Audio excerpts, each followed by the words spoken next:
E a felicidade ainda maior, eu agradeço aos organizadores do evento, por atribuir a mim esse tema que é dedicado à homenagem ao saudoso professor Ricardo Lobo Torres.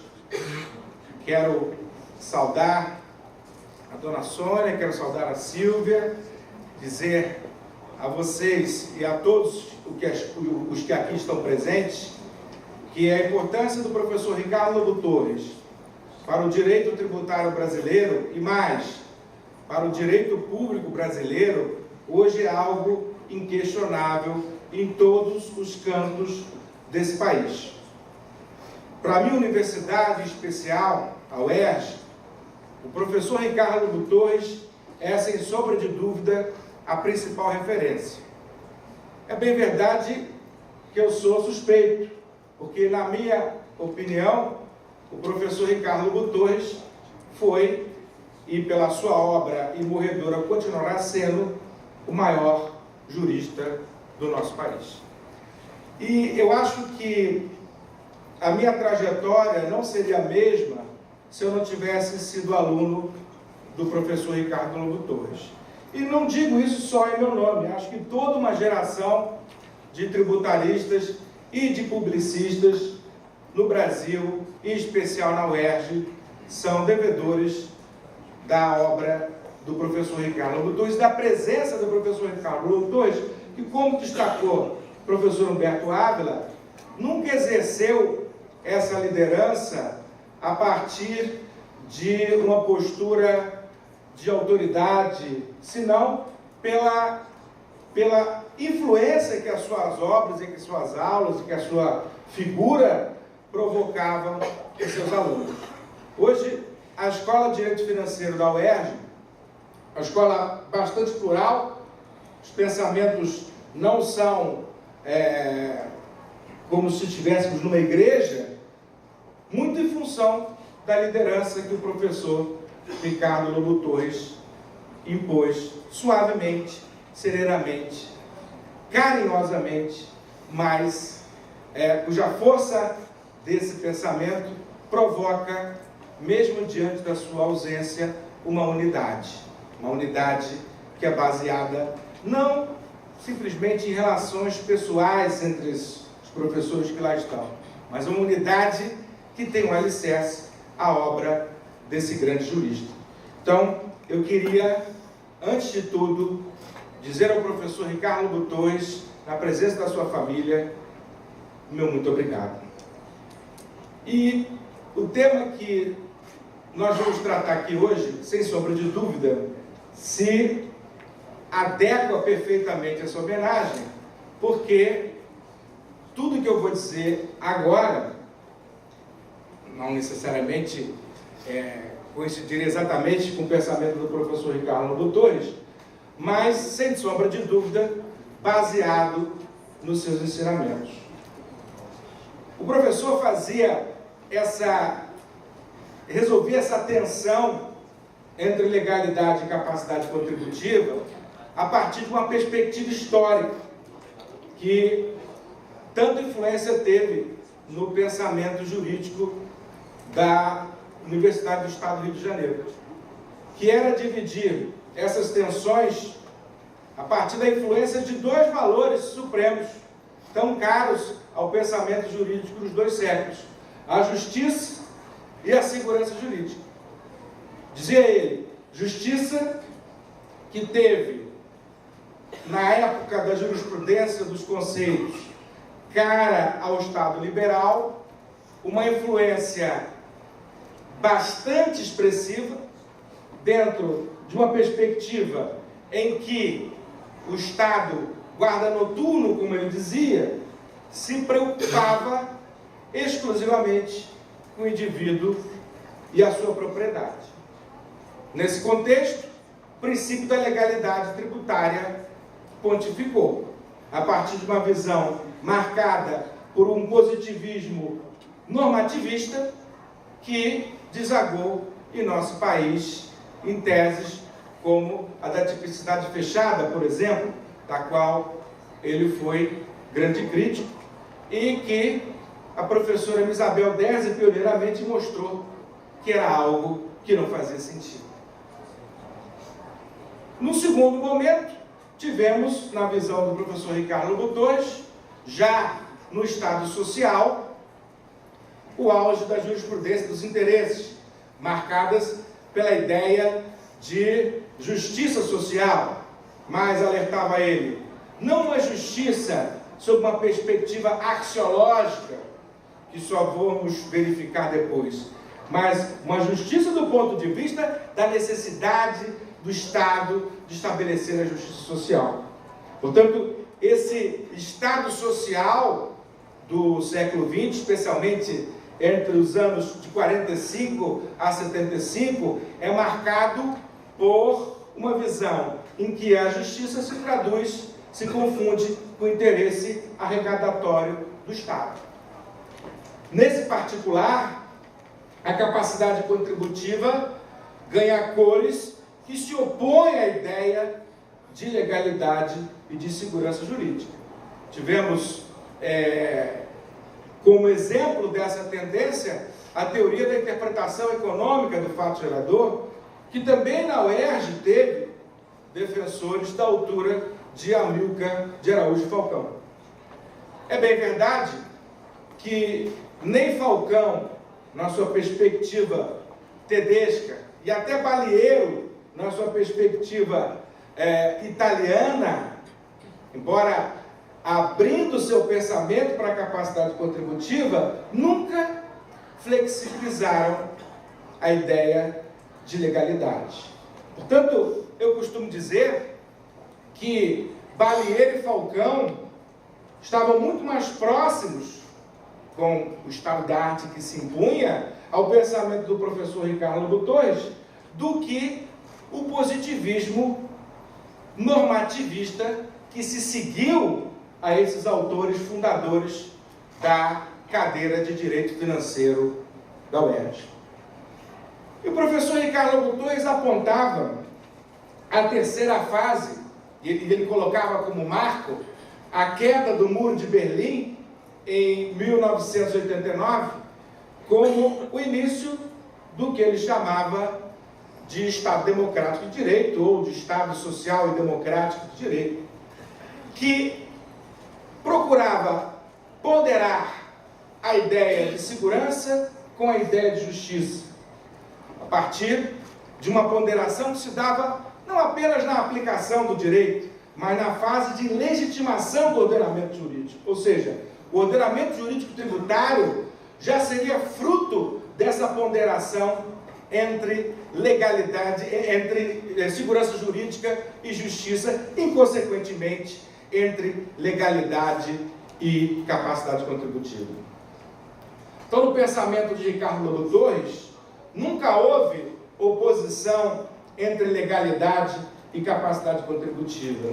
E a função dos princípios não era, e é importante dizer isso no Brasil de hoje, como já foi dito pelo professor Heleno Torres, pelo professor Humberto Ávila aqui hoje, não no sentido de utilizar os princípios para viabilizar um verdadeiro oba-oba jurídico, um verdadeiro consequenciachismo que nós estamos verificando no momento atual em nosso país, que se traduz em verdadeira ditadura do único poder que não recebe o beneplácito popular, que é o poder judiciário.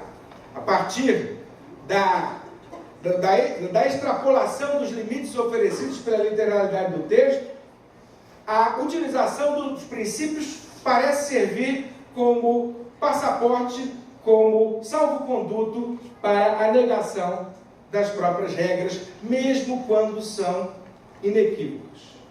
Por isso, é tão importante voltar ao pensamento de Ricardo Lobo Torres dos dias atuais. O professor Ricardo conseguiu encontrar esse caminho que harmonizava a legalidade e capacidade contributiva, de buscar a capacidade contributiva dentro dos limites da norma, de abandonar aquele positivismo normativista que levava a um fechamento do tipo absolutamente incompatível com a dogmática atual, mas ao mesmo tempo também superar aquele positivismo economicista que ia buscar a capacidade contributiva no meio da rua.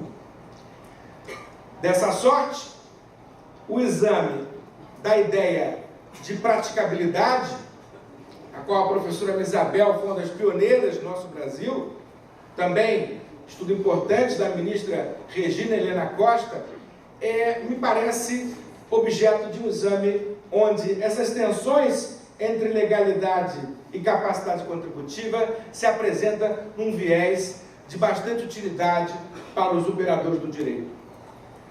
Hoje, temos a impressão, quando examinamos os discursos das nossas autoridades fazendárias, de que o único objeto do direito é simplificar a arrecadação de tributos.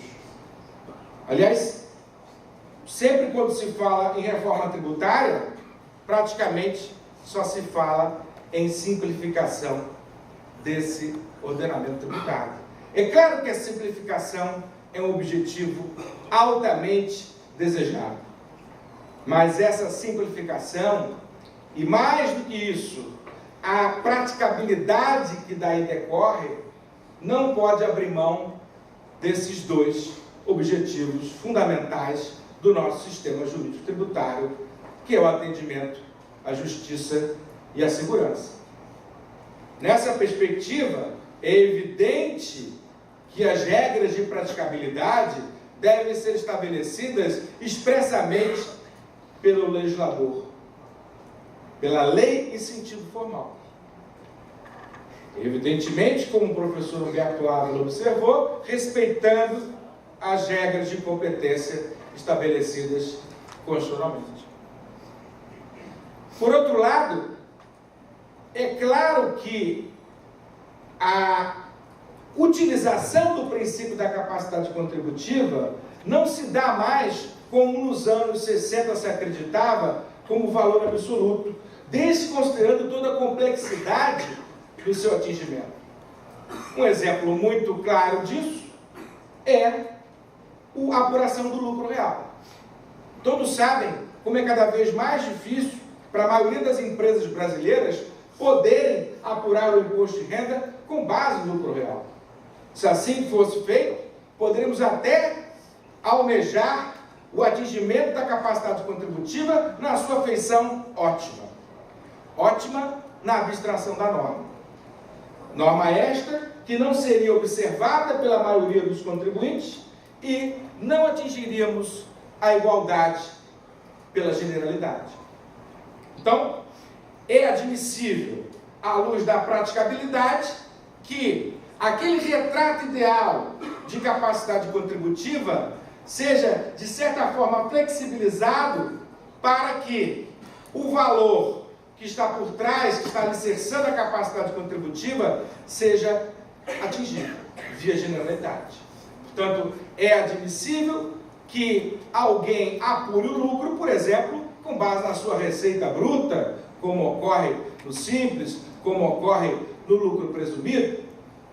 Mas é preciso que esta regra de praticabilidade atenda a dois cuidados, como observa o professor Pedro Herrera Molina.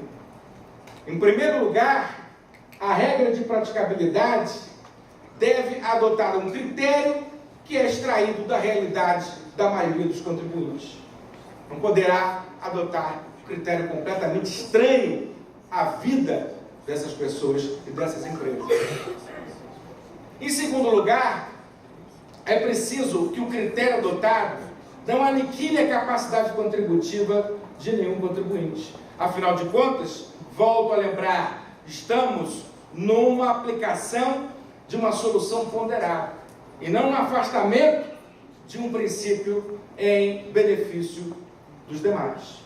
E aí eu lembro uma decisão que foi trazida aqui hoje pelo professor Roque Antônio Carrasa, da restituição do ICMS da submissão tributária para frente, quando o fato gerador ocorre sob uma base de cálculo menor da que foi presumida.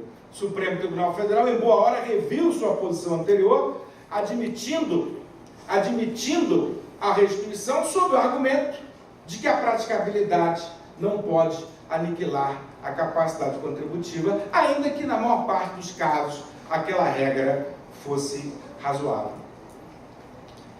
E aí, além desses dois cuidados na composição da regra de praticabilidade, é preciso um terceiro elemento, muito bem destacado pelo professor Humberto Ávila, que é a cláusula de retorno à igualdade, que qualquer regra de praticabilidade deve assegurar.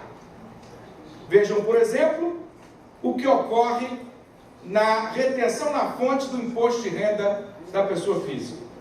Em nome da praticabilidade, se admite que o contribuinte sofra retenção mensal na fonte.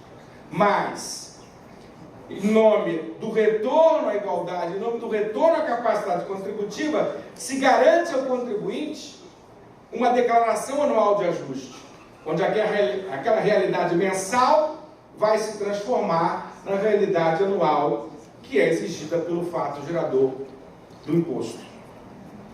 Nesse sentido, é preciso questionar ideias que fazem com que os sistemas simplificados sejam obrigatórios para os contribuintes, afastando-se da cláusula de retorno à igualdade. Por exemplo, se eu acho que, em virtude da composição das minhas rendas, eu não devo apurar pelo lucro presumido, porque em determinados exercícios não estou tendo aquela margem de lucro presumida pelo legislador, eu tenho o direito de optar pelo lucro real. À medida que o legislador me fecha essa possibilidade, a cláusula de retorno à igualdade fica afastada. Também ficaria afastada se o legislador impusesse um sistema simples para todos os contribuintes que não pudessem optar pela apuração efetiva dos seus tributos, conforme as bases de cálculo e as regras de competência estabelecidas constitucionalmente. E nesse cenário, eu gostaria de lançar uma luz sobre o problema do deslocamento da sujeição passiva em nome da praticabilidade. Nós vivenciamos a discussão da substituição tributária para frente, que teve, depois de muito problema, uma solução favorável do Supremo Tribunal Federal, que reconheceu o direito à restituição caso o tributo ocorra sobre uma base de cálculo menor do que é presumido. Mas existem outros problemas ainda. Existem especialmente dificuldades quando há intervenção judicial naquela equação legislativa de praticabilidade. Quando o Poder Judiciário, ao conceder decisões provisórias, quebra aquela regra, geralmente a pedido do contribuinte de fato, a pedido do substituído, a pedido daquele que está numa cadeia monofásica, que sofre os efeitos econômicos da tributação monofásica, e com a concessão da liminar depois cassada, aquele que foi escolhido pelo legislador para ser substituto, para ser contribuinte monofásico, para ser fonte, acaba não tendo os mecanismos que o mercado lhe oferecia na equação legislativa original para recompor a sua capacidade contributiva. No caso da substituição tributária, temos precedentes do STJ que tutela o direito do substituto que não recolhe em função de decisão judicial pleiteada por terceiro. No caso da retenção na fonte do imposto de renda, temos alguns posicionamentos da Receita Federal nesse sentido. Mas ainda há uma lacuna enorme no caso da tributação monofásica. No caso da tributação monofásica, quando aqueles agentes econômicos que não foram escolhidos pelo legislador como contribuintes, intentam ações judiciais, obtêm decisões judiciais e depois são cassadas, o ordenamento jurídico até o momento não tem oferecido mecanismos de retorno para o contribuinte monofásico. Por isso, eu gostaria de lembrar que todas as técnicas de praticabilidade tributária não podem simplesmente adotar uma solução que simplifique a arrecadação de tributos para a fazenda pública em detrimento da capacidade contributiva individual, pois nesse caso não teríamos uma solução de ponderação, mas de aniquilamento da capacidade contributiva do que é um direito fundamental do contribuinte. E para encerrar, para não extrapolar o tempo que já me foi informado, eu queria fazer coro aqui com o que foi dito pelos meus antecessores, no sentido de que nós possamos, nesse momento no Brasil, quando a teoria dos princípios chegou tarde, quando o certo positivismo normativista demorou a ser superado, que nós não utilizemos a teoria dos princípios para destruir, como o professor Humberto Ávila colocou, o edifício jurídico nacional. É preciso fazer um pacto pela Constituição Federal de 1988, que essas violações que foram aqui trazidas pelos meus antecessores já começam na interpretação e na aplicação da própria Constituição Federal. Vamos lembrar no exame das competências tributárias. Portanto, a teoria dos princípios, ela não é inadequada para um ambiente constitucional como o nosso, muito pelo contrário, é uma Constituição principiológica. O que é preciso fazer é que o Poder Judiciário volte a ser aquilo que sempre foi, um aplicador do direito.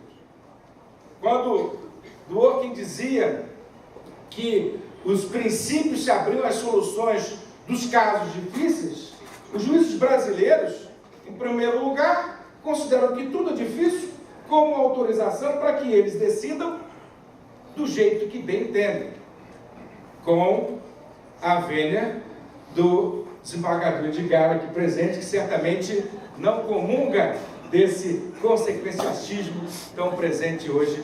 Você só lembra no final, né? Que o presidente da Câmara mas ele certamente comunga dessas preocupações de restauração com a segurança jurídica. E nessa dicotomia entre segurança e justiça, entre legalidade e capacidade contributiva, o professor Ricardo Lobo Torres não era neutro. Eu lembro que, quando eu fui conversar com ele sobre o tema, eu era orientando dele do doutorado, fui conversar com ele sobre o meu tema da tese. E a minha ideia era fazer alguma coisa sobre capacidade contributiva, sobre os conflitos da capacidade contributiva com extrafiscalidade, com praticabilidade. E depois dessa sessão de orientação de arrumação, a minha tese acabou saindo da segurança jurídica do contribuinte, pela mão do orientador, pela orientação do orientador, e foi uma decisão altamente sábia, porque realmente naquele momento era o tema a ser tratado, e nesse momento também é um tema que nós precisamos resgatar como um pacto de toda a comunidade jurídica de resgate da Constituição de 1988. E para coroar essa homenagem ao nosso querido professor Ricardo Lobo Torres, eu gostaria de convidar a professora Isabel Dersi para que entregue a placa em homenagem ao professor Ricardo Lobo Torres à sua família. Convido também a dona Sônia, a doutora Silvia, para receberem da professora Isabel Dersi essa singela homenagem em nome da ABT, de toda a comunidade jurídica nacional. Nossas homenagens eternas ao professor Ricardo Lobo Torres, pelas profundas reflexões lançadas no direito tributário, no direito financeiro, que jamais se perderão e que compõem obra fundamental ao nosso país. Que os seus familiares recebam, em seu nome, o nosso profundo agradecimento pelo carinho, gentileza e simplicidade com que sempre tratou a todos. Belo Horizonte, 19 de setembro de 2018.